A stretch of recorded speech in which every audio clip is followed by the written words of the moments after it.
Sobat Pintar, sekarang kita akan mempelajari tentang perkembangbiakan hewan dan tumbuhan. Yuk simak penjelasan berikut ini.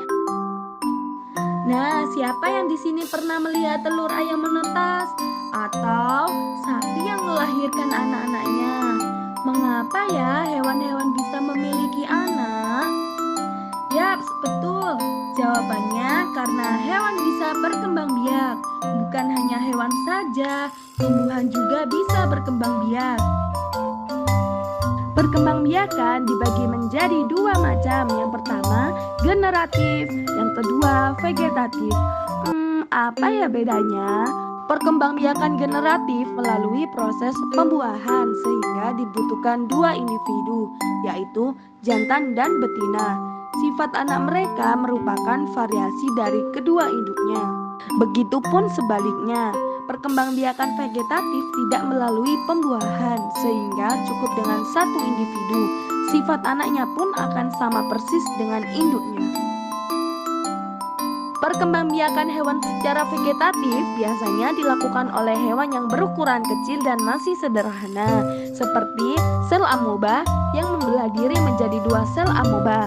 Selanjutnya ada cacing pipi yang memotong tubuhnya menjadi beberapa fragmen. Dari setiap fragmen akan tumbuh cacing baru. Dan yang terakhir adalah tunas hydra yang akan tumbuh pada bagian tubuh induknya. Setelah bisa mandiri, tunas akan lepas dan tumbuh menjadi hydra baru. Selanjutnya adalah perkembangbiakan hewan secara generatif yang diawali dengan pembuahan, yaitu meleburnya sel sperma dari jantan dengan sel telur dari betina. Setelah pembuahan akan terbentuk zigot yang akan tumbuh menjadi embrio. Hewan kemudian dikelompokkan menjadi tiga, yaitu ovipar, vivipar, dan ovovivipar. Hewan ovipar berkembang biak dengan cara bertelur. Embrionya akan tumbuh di dalam telur. Pada unggas, pembuahan terjadi di dalam tubuh induk dan telur butuh dierami agar menetas. Sedangkan pada ikan dan katak, pembuahan terjadi di luar tubuh induk dan tidak perlu dierami. Selanjutnya adalah hewan vivipar. Hewan vivipar berkembang biak dengan cara melahirkan. Embrionya akan tumbuh di dalam rahim induk betina sampai siap untuk dilahirkan. Dan yang terakhir adalah hewan ovovivipar. Hewan ini berkembang biak dengan dua cara, yaitu bertelur dan melahirkan. Maksudnya gimana ya? Jadi gini, embrio hewan ini akan berkembang biak di dalam telur, sama seperti ovipar, tapi telur tersebut akan menetas di dalam tubuh induknya. Setelah itu anaknya dilahirkan, contohnya pada kadal dan beberapa jenis ular. Selanjutnya kita akan memasuki perkembangbiakan secara vegetatif dan generatif pada tumbuhan. Perkembangbiakan vegetatif pada tumbuhan dibagi menjadi dua, yaitu perkembangbiakan vegetatif alami dan perkembangbiakan vegetatif buatan. Perkembangbiakan vegetatif alami terjadi secara alami tanpa bantuan manusia. Begitupun sebaliknya, perkembangbiakan vegetatif buatan perlu bantuan dari manusia. Dan inilah perkembangbiakan generatif yang terjadi pada tumbuhan berbiji. Alat perkembangbiakannya adalah bunga, kepala sari dan tangkai sari adalah bagian dari alat kelamin jantan. Kepala putih, bakal buah, dan bakal biji adalah bagian dari alat kelamin betina. Perkembangbiakan generatif ini diawali dengan penyerbukan, yaitu jatuhnya serbuk sari di kepala putih. Penyerbukan dapat dibantu oleh berbagai perantara, misalnya hewan, angin, air, dan manusia. Setelah terjadi penyerbukan, barulah terjadi pembuahan. Serbuk sari yang mengandung sel sperma akan melebur dengan sel telur dalam bakal biji.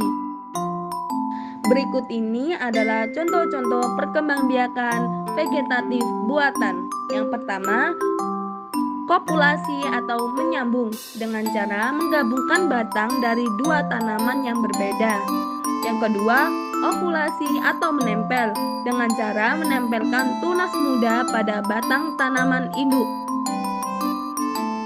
Dan yang ketiga adalah stek, yaitu dengan cara menanam bagian tumbuhan tertentu, misalnya daun, batang, atau akar ke dalam tanah. Yang keempat, merunduk, yaitu dengan cara memendam sebagian batang ke dalam tanah. Stek ini dibagi menjadi 3. Yang pertama, stek daun, yang biasanya dilakukan pada cocor bebek atau begonia. Yang kedua, stek batang, yang biasanya dilakukan pada tumbuhan tebu dan sirih.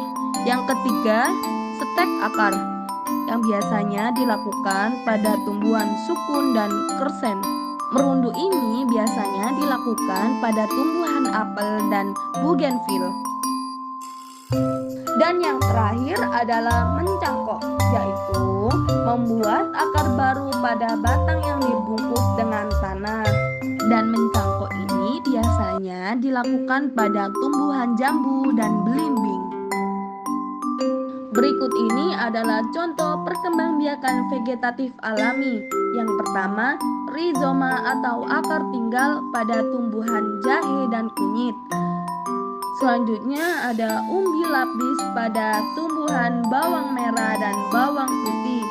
Dan yang ketiga adalah umbi akar pada tumbuhan lobak dan wortel.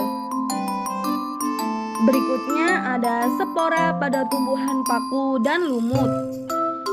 Selanjutnya ada geragi atau stolon pada stroberi dan rumput. Selanjutnya ada umbi batang pada kentang dan ubi jalar. Berikutnya adalah tunas adventif pada daun cocor bebek dan tunas dari akar pada pohon cemara. Dan yang terakhir adalah tunas pada pohon bambu dan pisang.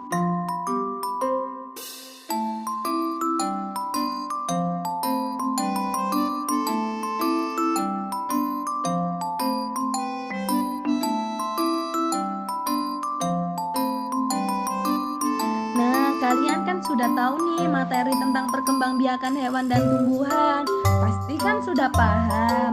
Untuk mengasah pengetahuan pada materi perkembangbiakan hewan dan tumbuhan tadi, yuk mengerjakan soal dengan men-scan barcode berikut ini.